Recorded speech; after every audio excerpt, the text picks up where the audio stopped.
নমস্কার বন্ধুরা, cooking too hot news চ্যানেলে আমরা সকলকে স্বাগত। আজ আবারও আমরা একটি নতুন অভিনব পদ নিয়ে হাজির হয়েছি। পদটির নাম হচ্ছে কালো জিরে টমেটো দিয়ে রুই মাছের ঝোল। প্রথমে আমরা রুই মাছগুলোকে নুন হলুদ মাখিয়ে রাখবো।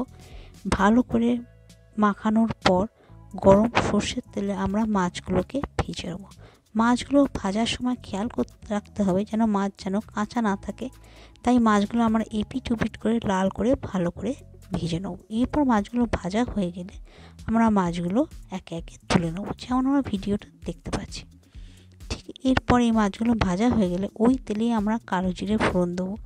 এই ঝোলেতে কালো জিরে ফোড়নটা মাস্ট। কালো জিরে ফোড়ন দেওয়ার পর তাতে একটা গোটা টমেটো দেবো। টমেটোটা ভালো করে ভেজে নিতে হবে এবং খুন্তির সাহায্যে এরকমভাবে স্ম্যাশ করে নিতে হবে।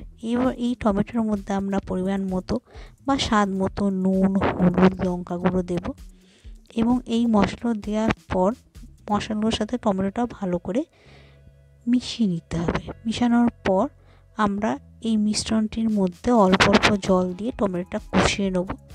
যখন দেবো টমেটো থেকে তেল ছেড়ে আসছে তখন বুঝতে হবে যে টমেটোটা কষানো হয়ে গেছে। এরপর টমেটোতে সামান্য জল দিয়ে সেটা ফুটিয়ে দিয়ে টমেটো কারিটা তাতে এক এক করে মাছগুলোকে দিয়ে অল্প করে ফুটিয়ে দিয়ে ওপর থেকে আমরা ধনেপাতা কুচি আর লঙ্কা দিয়ে গরম গরম পরিবেশন করব কালো জিরে টমেটো দিয়ে রুই মাছের ঝোল। অবশ্যই বাড়িতে সবাই ট্রাই করবেন। নমস্কার।